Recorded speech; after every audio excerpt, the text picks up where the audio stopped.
Declassified. August 14, 1944.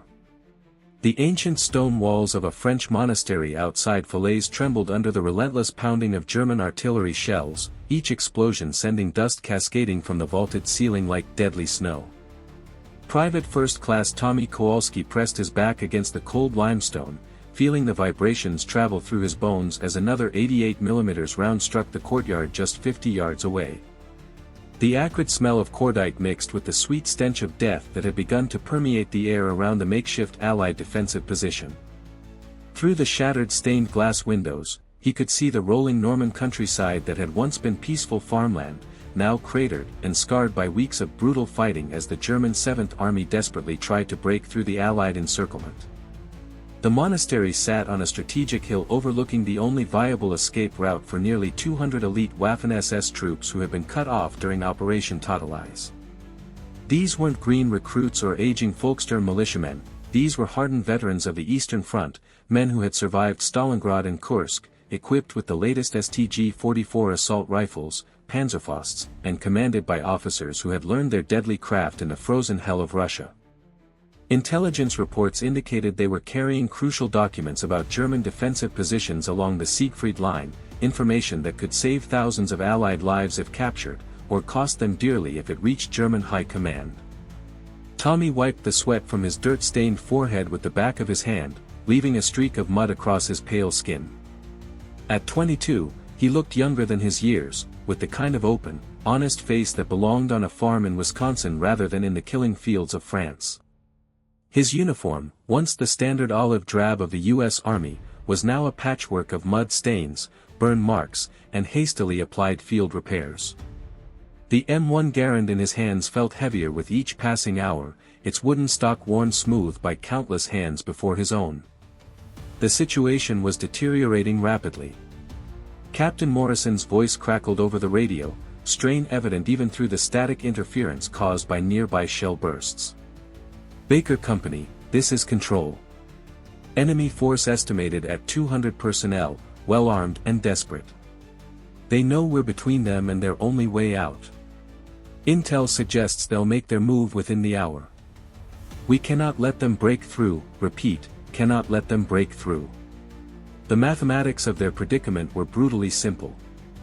38 men of Baker Company's 3rd Platoon, supplemented by a handful of British commandos and French resistance fighters, were tasked with holding a defensive line nearly 400 yards wide against a force more than 5 times their size. They had limited ammunition, maybe 200 rounds per man, insufficient medical supplies, and no hope of immediate reinforcement. The nearest Allied units were engaged in their own desperate battles as the Falaise pocket slowly closed around the retreating German forces. Tommy counted the faces of his fellow soldiers huddled behind the stone walls and makeshift barricades. There was Sergeant Martinez from San Antonio, who had been a mechanic before the war and could fix anything with wheels or tracks. Private Johnson from Detroit, barely 18, who still wrote letters to his girlfriend every day when the shells weren't falling. Corporal O'Brien, the squad's machine gunner, whose hands never stopped shaking since Omaha Beach but who could still lay down suppressing fire with surgical precision. Each man carried the weight of impossible odds on his shoulders, yet none spoke of retreat or surrender. The German probing attacks had been increasing in intensity throughout the morning. Small groups of 3 or 4 soldiers would advance under cover of mortar fire, testing different sections of the Allied line, searching for weaknesses that could be exploited when the main assault began. Through his binoculars, Tommy had watched enemy soldiers moving with the fluid coordination of a well-oiled machine, their movements precise and economical, wasting no motion or ammunition. These were professionals who understood that their survival depended on breaking through this thin line of Allied defenders before darkness fell and Allied aircraft could resume their devastating attacks. But how could 38 men, no matter how determined, hope to stop 200 elite troops?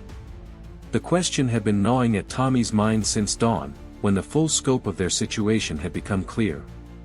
Standard military doctrine called for a defensive force to outnumber attackers by at least 3 to 1 for any reasonable chance of success.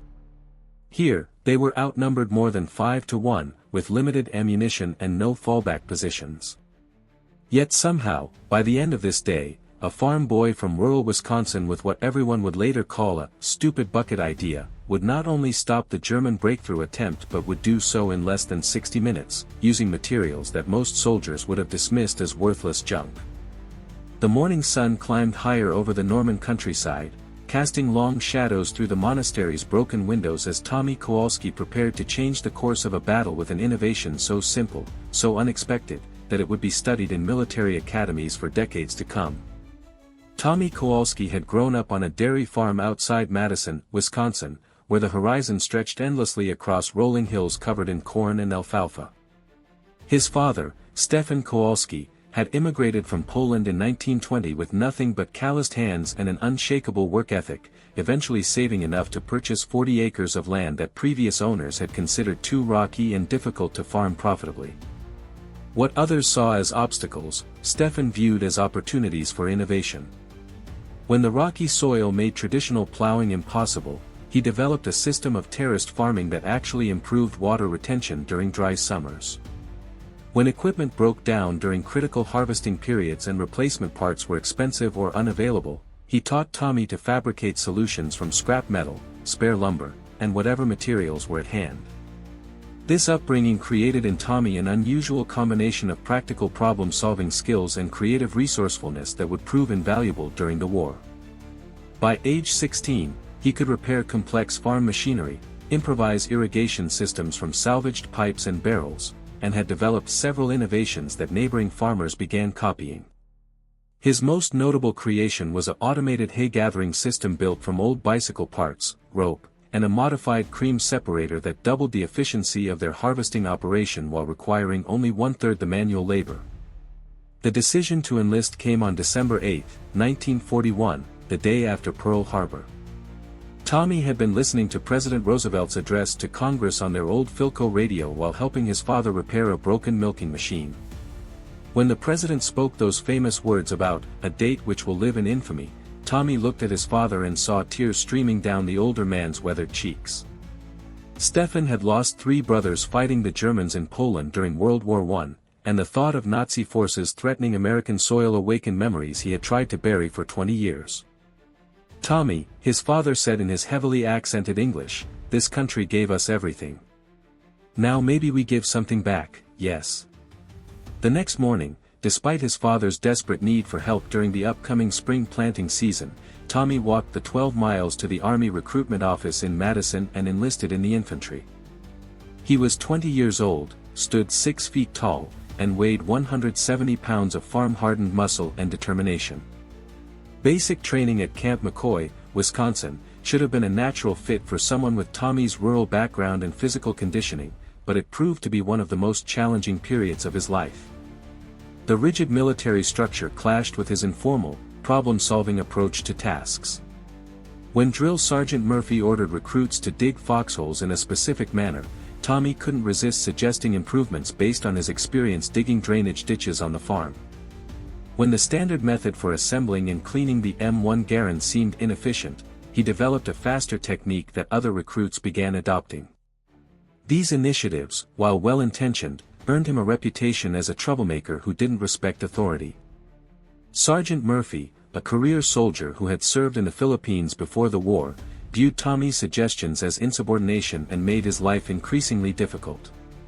Extra kitchen duty, additional guard shifts, and punitive exercises became routine punishments for what Tommy considered helpful innovations. By the 6th week of training, he had accumulated enough disciplinary marks to face potential discharge from the service. The intervention came from an unexpected source. Captain William Henderson, a West Point graduate who served as the company commander, had been quietly observing Tommy's performance beyond the disciplinary infractions. Henderson noticed that Tommy consistently scored highest in mechanical aptitude tests, demonstrated exceptional marksmanship skills, and showed unusual creativity in tactical exercises. More importantly, he observed that other recruits naturally looked to Tommy for leadership during challenging situations, despite his lack of official rank or authority. During a particularly complex field exercise involving night navigation and equipment failure scenarios, Tommy's squad became lost in dense Wisconsin woods during a thunderstorm. Standard procedure called for them to remain in place and wait for rescue, but Tommy recognized that hypothermia would become a serious risk if they spent the entire night exposed to freezing rain. Using materials from their equipment packs, he constructed an improvised shelter system that kept his entire squad warm and dry until morning. When search teams found them at dawn, they were not only safe but had improvised a method for purifying drinking water from a contaminated stream using uniform fabric, sand, and charcoal from their fire. Captain Henderson pulled Tommy aside after this exercise and delivered a speech that would change the trajectory of his military career. "Kowalski," he said, "I've been watching you, and I see two possible futures. Either you learn to channel that innovative thinking within military structure, or you wash out and spend the war working in a defense plant back in Wisconsin. The choice is yours, but I think this country needs soldiers who can think creatively under pressure. Sergeant Murphy sees a troublemaker, but I see potential that could save lives." The mentorship that followed transformed Tommy from a disciplinary problem into one of the most promising recruits in his training cycle. Captain Henderson taught him how to present innovations as suggestions rather than criticisms, how to work within the chain of command while still contributing creative solutions, and how to balance respect for military tradition with the need for tactical adaptation. By graduation, Tommy had not only avoided discharge but had been selected for advanced infantry training and eventual assignment to a frontline combat unit. His deployment orders arrived in March 1944, assigning him to the 29th Infantry Division's 116th Infantry Regiment, the same unit that would land on Omaha Beach on D-Day. The crossing to England aboard a converted passenger liner took 12 days through submarine-infested waters, during which Tommy experienced his first real taste of military brotherhood. Soldiers from vastly different backgrounds, city boys from New York and Chicago, farmers from Iowa and Nebraska, factory workers from Detroit and Pittsburgh, found common ground in shared uncertainty about what awaited them in France. Tommy's first glimpse of the English countryside from the ship's deck reminded him of home, with its rolling green hills and organized farmland, but the massive military preparations visible along the coast drove home the magnitude of the operation they were about to join. Hundreds of ships filled every harbor and anchorage, while aircraft flew overhead in formations so large they blocked out sections of the sky. The sheer scale of men and equipment being assembled for Operation Overlord was unlike anything he could have imagined during his quiet childhood on the Wisconsin farm. The weeks of final preparation in England provided Tommy with his first real understanding of modern warfare's complexity and brutality.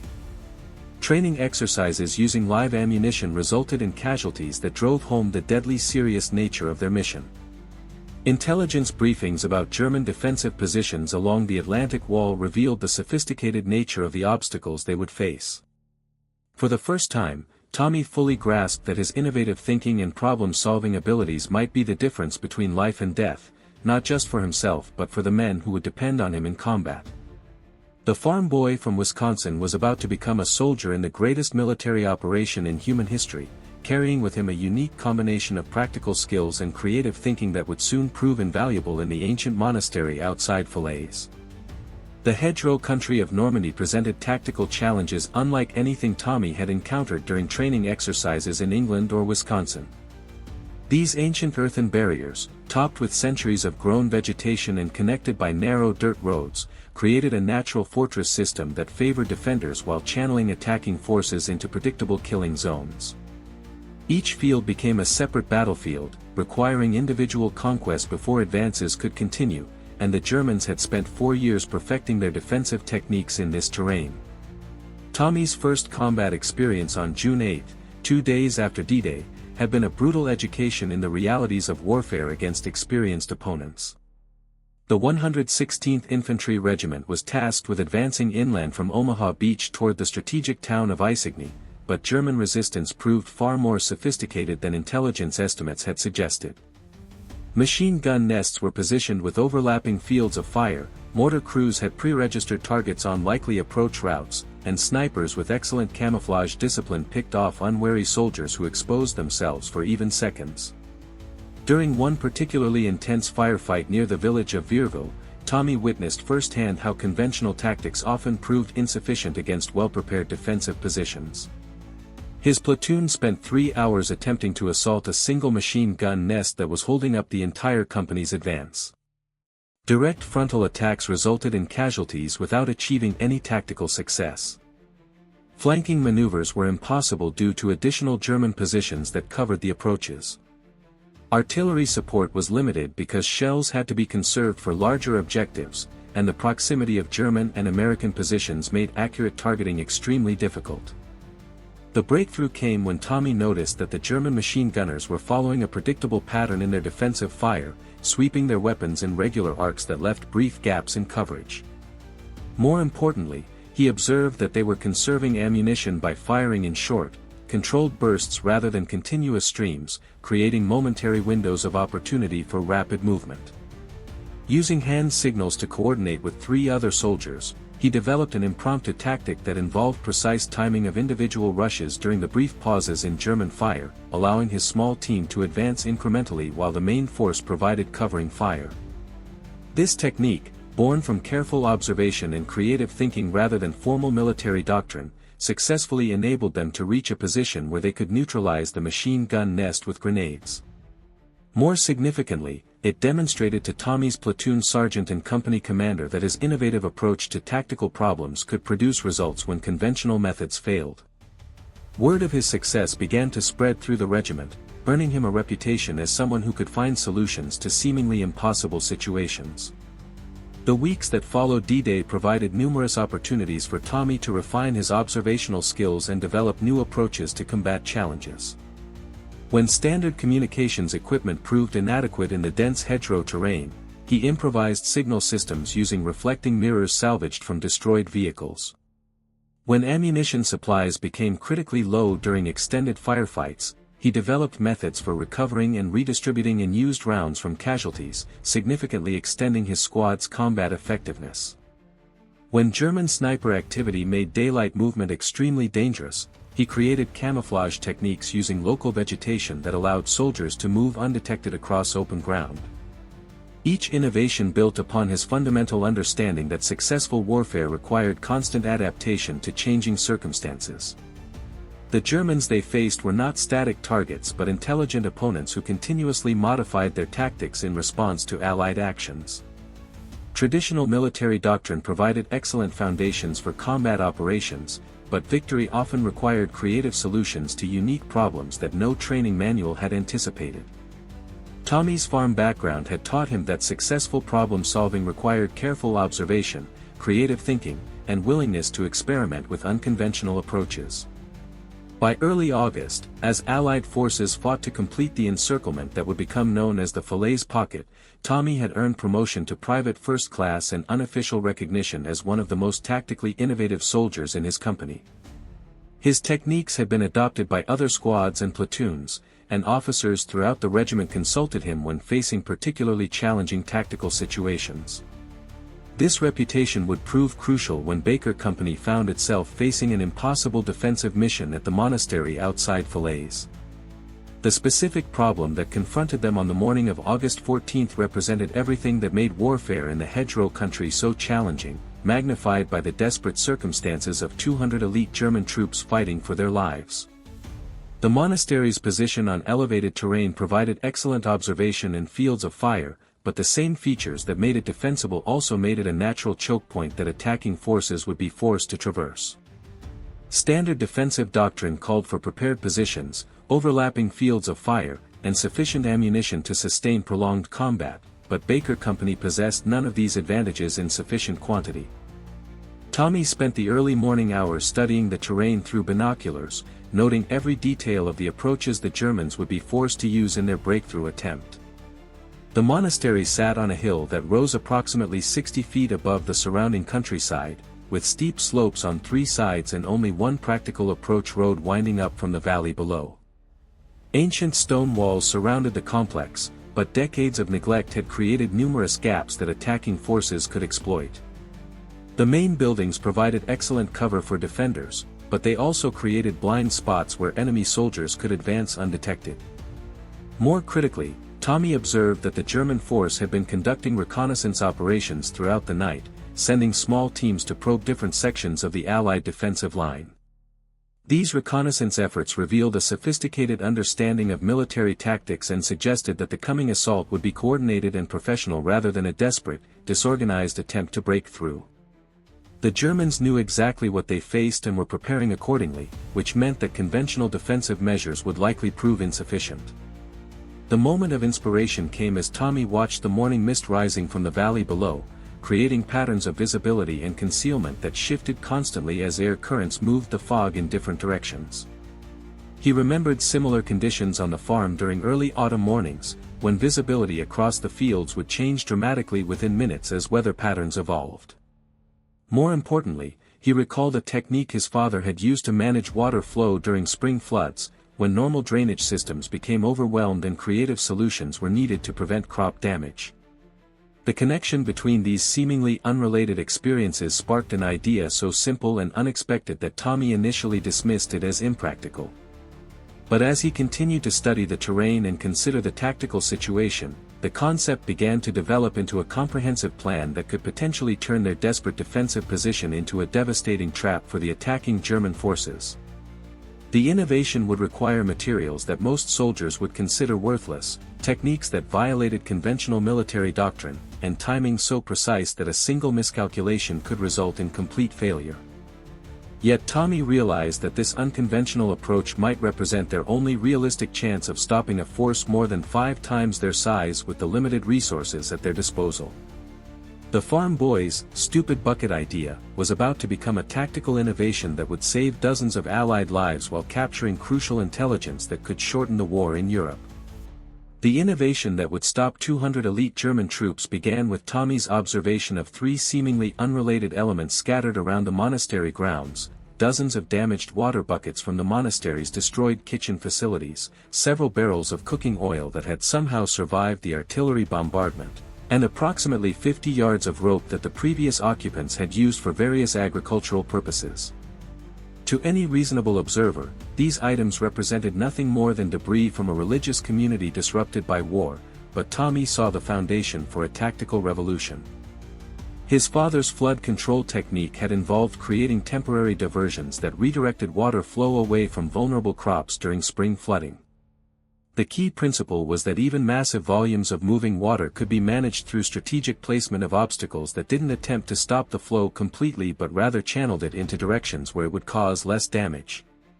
Tommy realized that the same concept could be applied to the movement of attacking infantry forces, using the terrain features around the monastery to create a channeling effect that would concentrate German soldiers into predetermined killing zones. The first component of his plan involved the systematic placement of water buckets filled with cooking oil along the winding approach road that German forces would be required to use during their assault. The buckets would be positioned at specific intervals, hidden among rubble and debris so they appeared to be nothing more than scattered remnants from the destroyed monastery facilities. Each bucket contained approximately 2 gallons of cooking oil mixed with small amounts of soap that Tommy had located in the monastery supply rooms, creating a mixture that would be extraordinarily slippery when distributed across the stone surface of the roadway. The physics of this component were elegantly simple but devastatingly effective. Attacking infantry forces, especially those advancing rapidly under combat conditions, maintain their balance and momentum through unconscious coordination between their feet and the expected friction provided by solid ground surfaces. When that expected friction suddenly disappears over a significant area, soldiers lose control of their movement and become vulnerable targets while they attempt to regain their footing. More importantly, the psychological effect of unexpected loss of mobility creates confusion and hesitation that disrupts carefully planned assault coordination. Tommy's second innovation involved the strategic placement of rope lines at ankle height across the approach routes where German soldiers would likely seek cover after encountering the slippery surfaces. These ropes were virtually invisible against the dark stone backgrounds of the monastery walls and would be positioned to catch soldiers who were already off balance from the oil hazard. The placement required precise calculation of likely movement patterns during combat conditions, but Tommy's hunting experience in Wisconsin had taught him to anticipate how moving targets would respond to unexpected obstacles. The rope component served multiple tactical purposes beyond simply tripping attacking soldiers. When combined with the oil hazard, it created a cascading effect where individual soldiers losing their balance would collide with others, creating clusters of vulnerable targets in predictable locations. Additionally, soldiers who became entangled in ropes while trying to advance would be forced to stop and disentangle themselves, creating ideal opportunities for defensive fire from concealed Allied positions. The third element of Tommy's innovation was perhaps the most creative and demonstrated his deep understanding of psychological warfare principles. Using metal containers and loose rocks, he constructed noise-making devices that would be triggered when German soldiers encountered the oil and rope obstacles. These devices were designed to create sounds that resembled incoming artillery or mortar fire, causing attacking forces to seek cover even when no actual explosive threats existed. The psychological effect would amplify the physical disruption caused by the oil and ropes, creating confusion about whether they were under fire from multiple directions. This psychological component exploited a fundamental characteristic of experienced combat soldiers. Their survival instincts had been honed through previous battles to respond immediately to specific audio cues that indicated incoming explosive threats. By artificially creating those audio cues at moments when German soldiers were already disoriented by unexpected physical obstacles, Tommy's system would trigger involuntary defensive responses that would further disrupt their assault coordination and create additional opportunities for effective defensive fire.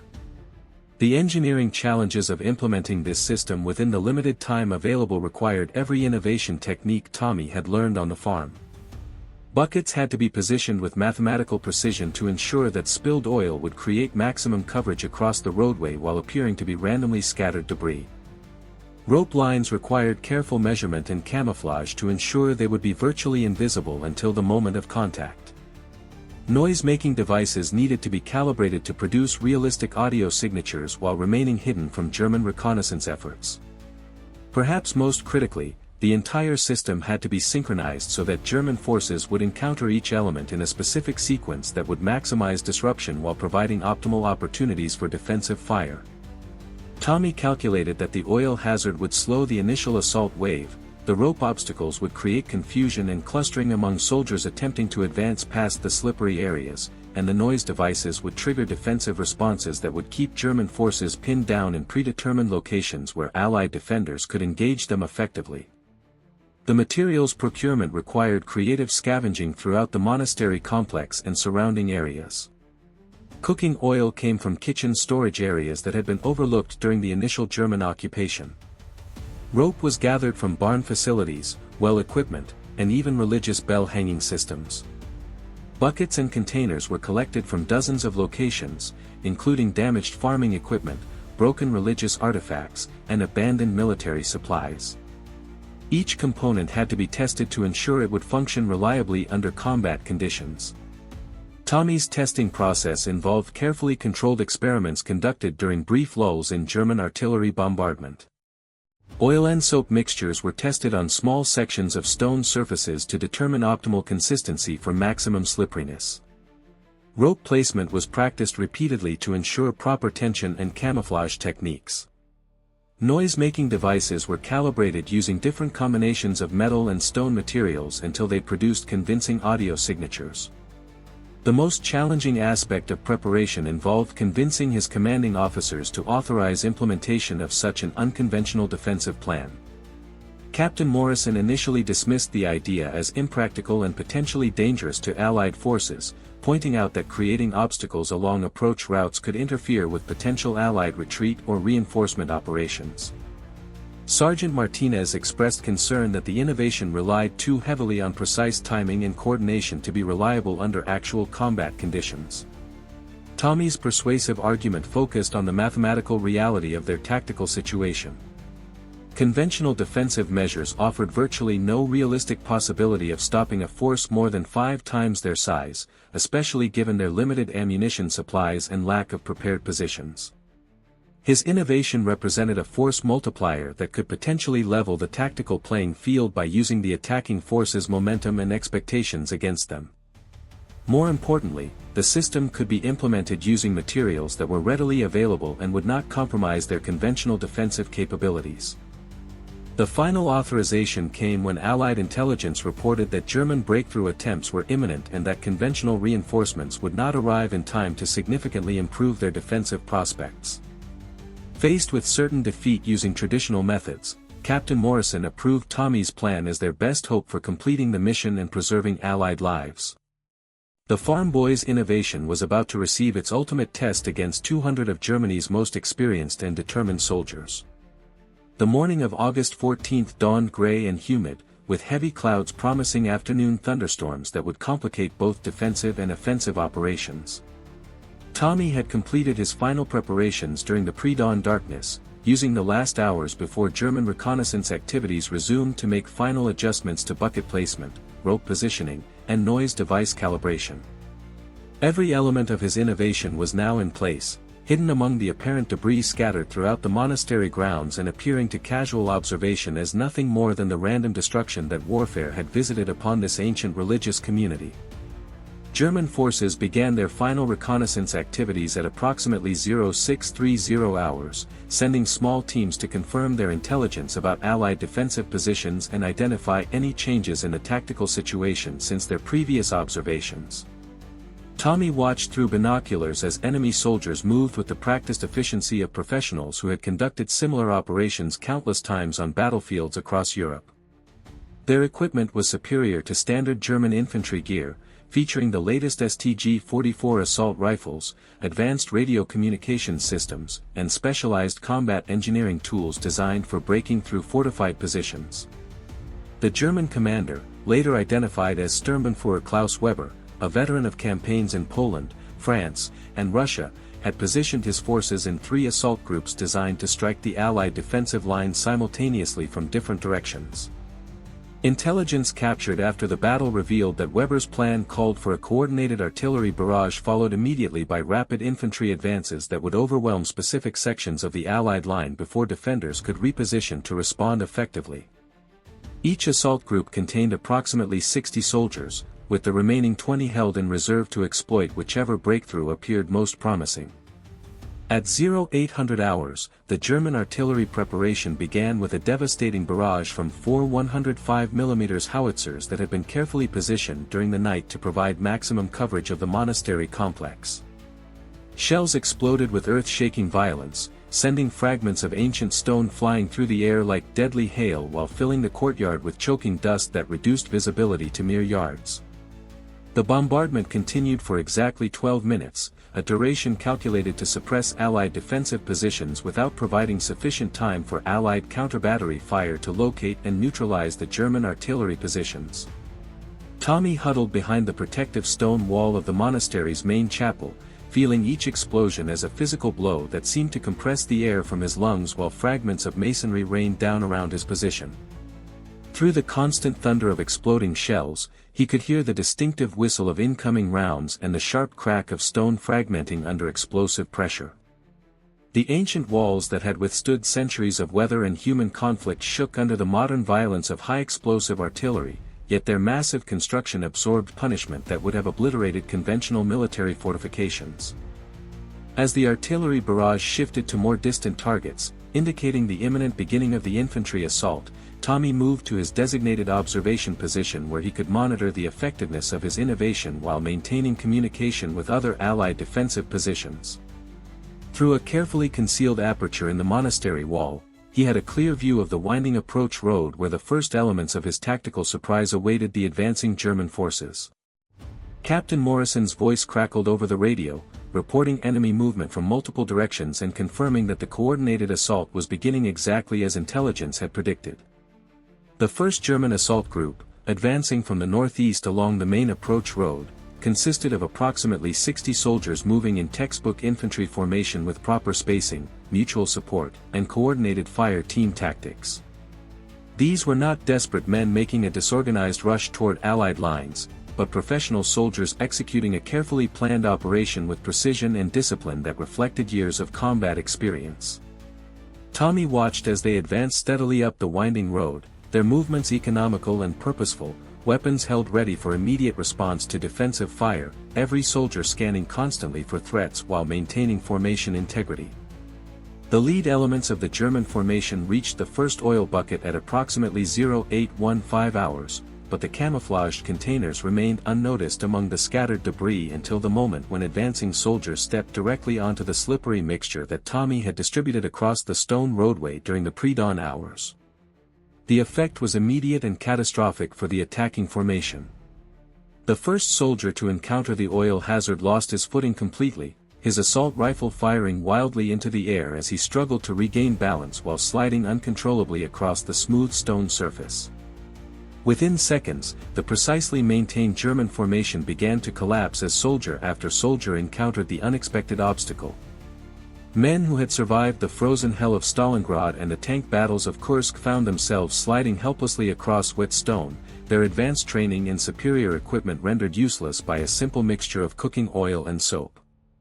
The psychological impact proved even more devastating than the physical disruption, as experienced soldiers suddenly faced a threat unlike anything in their previous combat experience.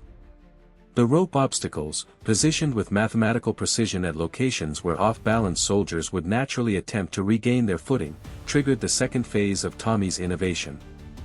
German soldiers who managed to remain upright through the oil hazard immediately encountered nearly invisible lines that caught their ankles and sent them sprawling among their comrades who were still struggling with the slippery surface. The carefully calculated placement ensured that multiple soldiers became entangled simultaneously, creating clusters of vulnerable targets in precisely the locations where Allied defenders could engage them most effectively. As planned, the noise-making devices activated when struggling German soldiers inadvertently triggered the concealed mechanisms, filling the air with metallic sounds that perfectly mimicked incoming mortar and artillery fire.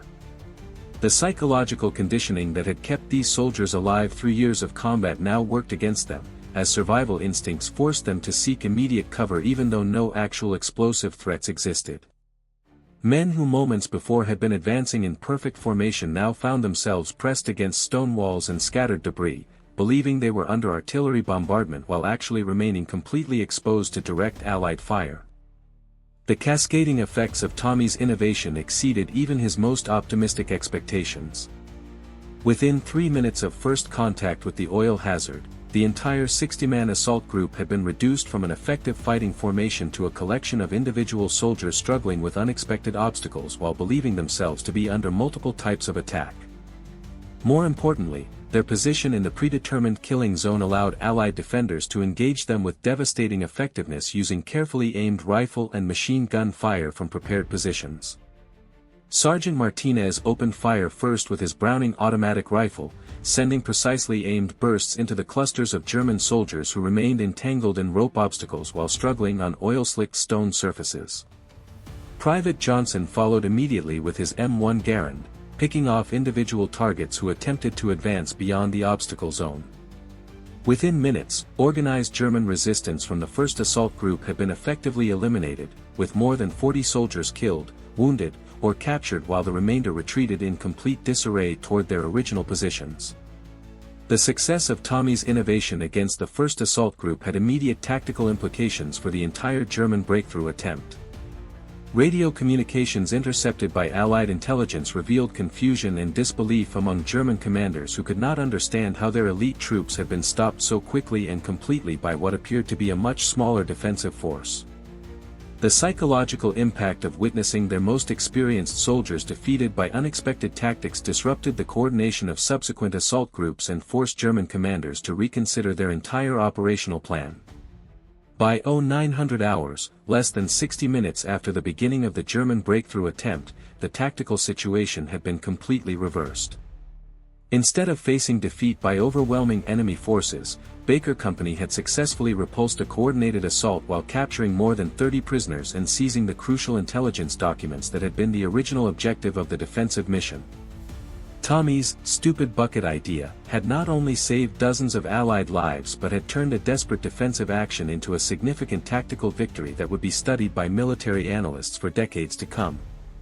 The immediate recognition of Tommy Kowalski's tactical innovation came before the smoke had cleared from the battlefield around the monastery outside Falaise. Captain Morrison, still covered in stone dust from the German artillery bombardment, personally decorated Tommy with the Bronze Star Medal in an impromptu ceremony conducted in the monastery courtyard while medics treated wounded German prisoners and intelligence officers examined captured documents. The citation, hastily written on a piece of paper torn from Morrison's field notebook, read simply, "For exceptional creativity and tactical innovation under combat conditions that resulted in the defeat of superior enemy forces and the preservation of Allied lives." Tommy's characteristically modest response to this recognition reflected the values instilled during his upbringing on the Wisconsin dairy farm. "I just used what was lying around and tried to think like my dad would have when we had problems on the farm," he told the assembled soldiers, many of whom were still marveling at the effectiveness of his unconventional defensive system. "Seems like the Germans weren't expecting to fight a bunch of farmers today." His humor and humility, combined with the dramatic success of his innovation, cemented his reputation throughout the 29th Infantry Division as someone who could find solutions to seemingly impossible tactical problems. Word of the monastery battle spread rapidly through Allied command structures as intelligence officers recognized the broader implications of Tommy's tactical innovation. The technique of using environmental obstacles to disrupt attacking formations while exploiting psychological conditioning to amplify physical effects represented a completely new approach to defensive warfare that could potentially be applied in numerous combat situations. Within weeks, field manuals were being hastily rewritten to include sections on environmental tactical adaptation and psychological force multiplication, concepts that traced their origins directly to a farm boy's creative use of cooking oil, rope, and empty buckets. The official military adoption of Tommy's techniques began with training programs conducted for newly arrived replacement soldiers, but quickly expanded to include veteran units that requested instruction in environmental adaptation methods. By late 1944, specialized training courses were being conducted at Allied bases throughout Europe, teaching soldiers how to identify and utilize everyday materials for tactical advantages. The curriculum included sections on terrain modification, psychological warfare applications, and improvised obstacle systems that could multiply the effectiveness of small defensive forces against larger attacking formations. Following Germany's surrender in May 1945, Tommy returned to Wisconsin with the rank of Staff Sergeant and a collection of decorations that included the Bronze Star Medal, Purple Heart, Combat Infantryman Badge, and French Croix de Guerre. However, the transition from combat soldier to civilian farmer proved more challenging than he had anticipated. The same creative mind that had developed innovative tactical solutions now struggled with the routine predictability of dairy farming, while the intensity of combat experiences made normal social interactions feel artificially superficial and meaningless. The solution came through his involvement with local veterans organizations and agricultural extension programs that recognized his unique combination of farming knowledge and military experience. Tommy began developing educational programs for returning veterans who were interested in agricultural careers, teaching practical farming techniques while providing support for men struggling with their own transitions from military to civilian life. His ability to combine technical knowledge with genuine understanding of combat veterans' psychological needs made these programs exceptionally successful and led to their adoption throughout the Midwest. Tommy married his high school sweetheart, Mary Catherine Sullivan, in June 1946, and together they expanded his father's dairy operation while raising 4 children who inherited both his innovative thinking and his fundamental decency. The farm became a gathering place for veterans from throughout central Wisconsin, men who found in Tommy's quiet leadership and practical wisdom the support they needed to build successful civilian lives. He never spoke extensively about his wartime experiences, but his willingness to listen and his practical approach to solving problems made him a natural counselor for men dealing with the psychological aftermath of combat. His innovations continued throughout his civilian life, though they focused on agricultural rather than military applications. Tommy developed improved milking systems that reduced labor requirements while increasing productivity, designed barn ventilation systems that improved animal health, and created crop rotation techniques that restored fertility to marginal farmland. Several of his innovations were adopted by agricultural colleges and disseminated through extension programs that helped small farmers compete with larger commercial operations. Tommy Kowalski died peacefully on his farm in March 1987 at the age of 64, surrounded by his children and grandchildren who had benefited throughout their lives from his gentle wisdom and creative problem-solving abilities. His funeral drew more than 300 people, including veterans from across the Midwest who had been touched by his post-war mentorship and fellow farmers who had implemented his agricultural innovations. The local American Legion Post renamed itself the Thomas Kowalski Post in his honor, while the University of Wisconsin Agricultural Extension Service established a scholarship fund supporting innovative research in sustainable farming techniques. The physical memorials to Tommy's wartime service include a display at the Wisconsin Veterans Museum that features artifacts from the Monastery battle and explains the tactical innovations that emerged from his creative thinking. The French government maintains a small monument near the monastery outside Falaise, commemorating the battle where American ingenuity and French resistance cooperation combined to defeat elite German forces. Modern French military officers still visit the site during staff college training exercises, studying the terrain where environmental adaptation proved more effective than superior numbers and equipment. Perhaps more significantly, Tommy's tactical innovations continue to influence military doctrine in the 21st century. Modern urban warfare training includes courses on environmental adaptation that trace their intellectual origins to his monastery battle innovations. Special operations forces study his techniques as examples of how creative thinking can multiply combat effectiveness, while military academies use the monastery battle as a case study in the importance of tactical innovation and adaptation under combat conditions. The ultimate lesson of Tommy Kowalski's military service extends far beyond the specific tactical techniques that stopped 200 German soldiers in 60 minutes. His story demonstrates how ordinary individuals, when confronted with extraordinary challenges, can draw upon their unique backgrounds and experiences to develop solutions that transcend conventional limitations. The farm boy who learned to solve problems using available materials and creative thinking became a soldier who saved lives through innovation, and later a civilian who continued to improve his community through practical wisdom and quiet leadership. In the mathematics of warfare, 38 Allied soldiers successfully defended against 200 elite German troops because one young man refused to accept that conventional solutions represented the only available options.